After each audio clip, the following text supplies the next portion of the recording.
مولاي صل وسلم دائما ابدا على حبيب.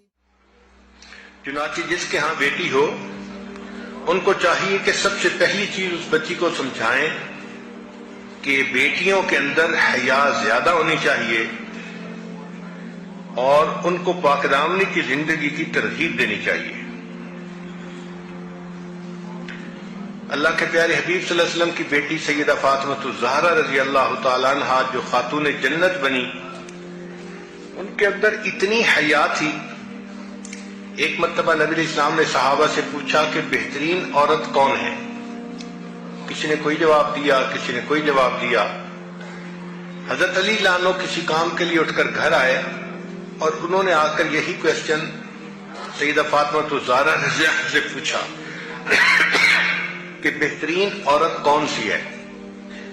انہوں نے جواب میں فرمایا کہ جو نہ خود کسی غیر محرم مرد کو دیکھے اور نہ کوئی غیر محرم مرد اس کو دیکھ سکے، وہ سب سے بہترین عورت ہے. حضرت علی عنہ نے واپس آ کر نبی علیہ السلام کو یہ جواب دیا تو نبی علیہ السلام بہت خوش ہوئے. پھر پوچھا علی آپ کو یہ بات کس نے بتائی؟ انہوں نے بتایا کہ میں نے فاطمہ سے یہ بات پوچھی. تو نبی السلام نے فرمایا فاطمہ تو میرے دل کا ٹکڑا ہے. اس لیے جب سیدہ فاطمہ الزہرا عنہا کی وفات ہونے لگی تو انہوں نے وصیت فرمائی کہ میرا جنازہ دن کی روشنی میں نہ نکالا جائے، اس لیے کہ اگرچہ میت کفن میں لپٹا ہوا ہوتا ہے مگر روشنی کی وجہ سے اس کی جسامت کا اندازہ ہوتا ہے. قد چھوٹا ہے، قد لمبا ہے، جسم موٹا ہے، جسم پتلا ہے، یہ اندازہ ہو جاتا ہے. تو وہ فرمانے لگیں کہ میں اس چیز کو بھی پسند نہیں کرتی کہ میرے مرنے کے بعد میری جسامت کے بارے میں کچھ اندازہ کسی غیر مرد کو ہو، اس لیے رات کو میرا جنازہ نکالا جائے.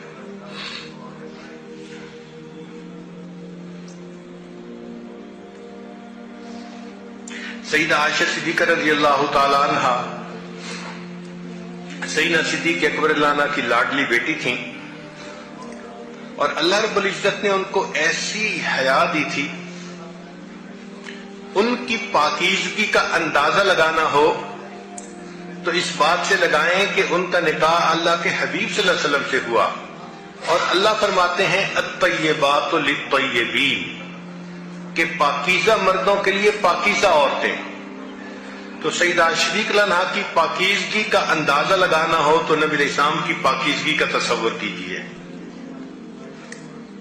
چنانچہ ایک ایسا وقت بھی آیا کہ جب کفار نے، منافقین نے سیدہ صدیقہ عنہا پر بہتان لگانے کی کوشش کی مگر اللہ رب العزت نے قرآن مجید میں ان کی پاک دامنی کی گواہی دی. سیدنا یوسف علیہ السلام پر بہتان لگا، اللہ نے بچے سے گواہی دلوائی. بی بی مریم پر بہتان لگا، اللہ نے چھوٹے بچے سے گواہی دلوائی. لیکن جب نبی علیہ الصلوۃ والسلام کی رفیق حیات پر بہتان لگا تو اللہ نے کسی مخلوق سے گواہی نہیں دلوائی بلکہ اللہ نے وحی کے ذریعے خود گواہی عطا فرمائی. بی بی مریم کے بارے میں قرآن مجید میں ہے کہ جب وہ جوان العمر ہو گئیں تو گھر میں زندگی گزار رہی تھیں. چنانچہ انہوں نے غسل کرنا تھا تو گھر کے مشرقی جانب انہوں نے پانی کا انتظام کیا کہ غسل کر سکیں. اس وقت جب وہ پردے کے اندر تھیں اللہ تعالیٰ نے جبریل علیہ السلام کو بھیجا ایک بھرپور مرد کی شکل میں. جب بی بی مریم نے اچانک ایک مرد کو دیکھا تو قالت انی اعوذ بالرحمن منک ان کنت تقیا، کہ میں تو اللہ کی پناہ مانگتی ہوں. بی بی مریم کوئی آج کے دور کی بگڑی ہوئی بیگم نہیں تھی کہ غیر محرم مرد کو دیکھتی تو مسکراہٹ سے استقبال کرتی. وہ پاکیزہ زندگی گزارنے والی تھی، پاک دامن تھی. چنانچہ وہ گھبرا گئی کہ ایسے وقت میں ایک غیر مرد کہاں آ گیا. جبریل علیہ السلام نے جب دیکھا کہ بی بی مریم گھبرا گئی ہیں تو انہوں نے کہا کہ انما انا رسول ربک، کہ میں تمہارے رب کا نمائندہ ہوں، لِأَهَبَ لَكِ غُلَامًا زَكِيًّا، تاکہ تمہیں نیک بیٹا ملے۔ اب بی بی مریم مطمئن ہونے کی بجائے اور گھبرا گئی، یعنی گھبراہٹ بڑھ گئی کہ ایک تو مرد کو میں نے دیکھا اور دوسرا وہ مرد کہہ رہا ہے کہ تمہارا بیٹا ہوگا، اور بیٹا ہو نہیں سکتا چونکہ بیٹے کا کوئی سبب موجود نہیں۔ تو انہوں نے فرمایا انا یکون لی غلام، میرا بیٹا کیسے ہو سکتا ہے؟ ولم یمسسنی بشر، نہ تو کسی مرد نے مجھے ہاتھ لگایا، ولم اکو بغیہ، اور نہ میں کوئی بد کردار ہوں۔ بی بی مریم جانتی تھی کہ بچے ہونے کے سبب دو ہوتے ہیں، یا تو نکاح کی وجہ سے ہوتا ہے ورنہ پھر زنا کی وجہ سے ہوتا ہے، اور یہ دونوں اسباب موجود نہیں تھے۔ تو اس لیے انہوں نے کہا کہ میرا بیٹا کیسے ہو سکتا ہے؟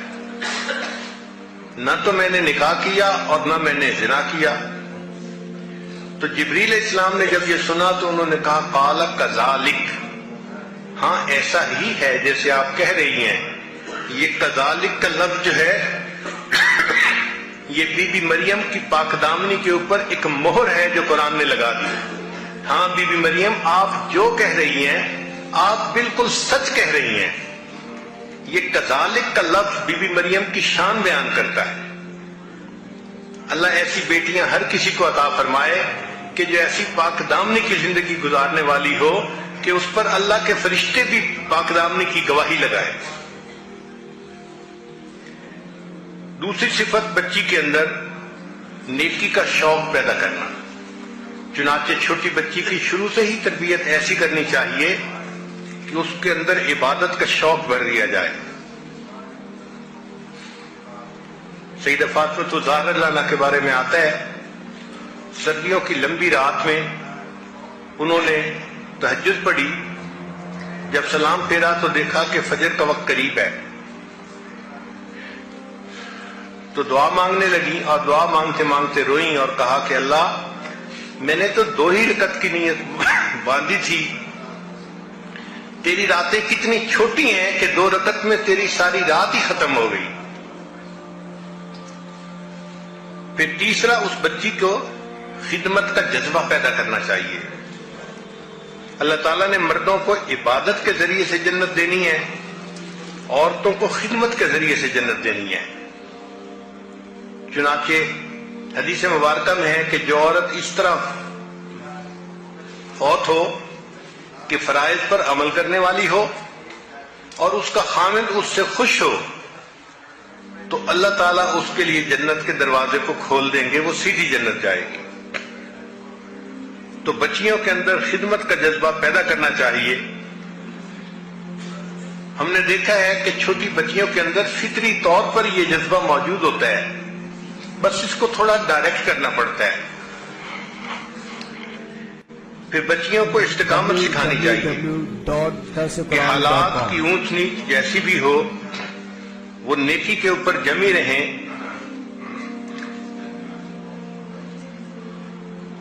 سیدہ فاطمہ الزہرا رضی اللہ تعالیٰ عنہا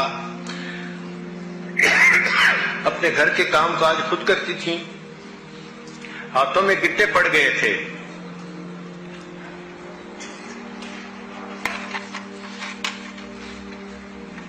پھر ایک چیز بچیوں کو اور سکھانی چاہیے، اس کو کہتے ہیں زہد فی الدنیا، کہ ان کے دل میں دنیا کا زہد پیدا کرنا ضروری ہے، ورنہ وہ بچی جب دنیا کی چمک دمک کو دیکھتی ہے تو پھر اسی میں گم ہو جاتی ہے۔ فطری طور پر اس کے دل میں سونے چاندی کی محبت ہوتی ہے، مال کی محبت ہوتی ہے۔ کسی بھی عورت کو کہے نا کہ ہم آپ کے جسم میں کیل گاڑیں گے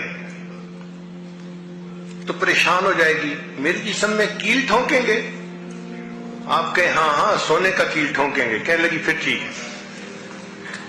فطری طور پہ محبت ہی ایسی ہے اس کے اندر سونے اور چاندی کی۔ أَوَمَن يُنَشَّأُ فِي الْحِلْيَةِ وَهُوَ فِي الْخِصَامِ غَيْرُ مُبِينٍ۔ تو دل کے اندر آخرت کی محبت ہونی چاہیے اور دنیا کے معاملے میں دل کے اندر زہد ہونا چاہیے.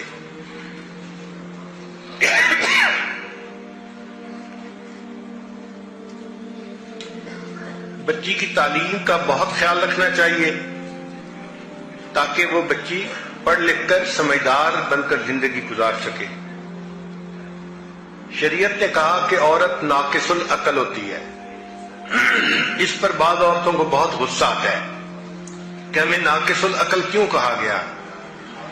بھئی اس کی حقیقت کو سمجھنے کی کوشش کریں کہ ناقص العقل سے مراد یہ نہیں کہ ان کے پاس ذہن نہیں ہوتا، برین نہیں ہوتا. بہت ان کے پاس ذہن ہوتا ہے، بہت عقل ہوتی ہے. اس لیے ایک بھائی اور ایک بہن مل کے قرآن پاک حفظ کرنا شروع کریں تو ہمارا تجربہ ہے کہ بہن پہلے مکمل کر لیتی ہے، بھائی بعد میں کرتا ہے، کیونکہ بھائی کے اندر کنسنٹریشن نہیں ہوتی. تو عورتیں بہت ذہین ہوتی ہیں، اس میں کوئی شک نہیں ہے، مگر ایک ان کے اندر کمزوری ہوتی ہے کہ جذبات کے اندر بہہ جاتی ہیں، ایموشنلی بلیک میل ہو جاتی ہیں. ان کی جو قوت فیصلہ ہے وہ بڑی کمزور ہوتی ہے. وہ ہمیشہ جذباتی فیصلے کرتی ہیں اور الٹے سیدھے فیصلے کر جاتی ہیں. کیونکہ الٹے سیدھے فیصلے کر لیتی ہیں اس لیے شریعت نے کہا کہ عورت ناقص العقل ہوتی ہے. اور عورتیں خود اس بات کو تسلیم کرتی ہیں کہ واقعی ہمارے فیصلے ایسے ہی ہوتے ہیں. خوش ہوتی ہیں کسی سے تو اس کا دل چاہتا ہے کہ بس ساری دنیا میں کوئی نہ ہو، بس ایک یہ انسان ہو جو زمین کے اوپر چل رہا ہو. اور اگر اسی سے تھوڑی دیر میں خفا ہوں گی تو کہیں گی نہیں، بس یہ میرے سامنے زمین کے اندر دفن ہی ہو جائے، اس کا وجود برداشت نہیں ہوتا. تو یہ جو جذباتی فیصلے ہیں اس وجہ سے شریعت نے ان کو ناقص العقل کہا گیا. ورنہ بچیاں بہت سمجھدار ہوتی ہیں، پڑھائی لکھائی میں اچھے گریڈ لیتی ہیں، ڈاکٹر بنتی ہیں، انجینئر بنتی ہیں، عالمہ بنتی ہیں.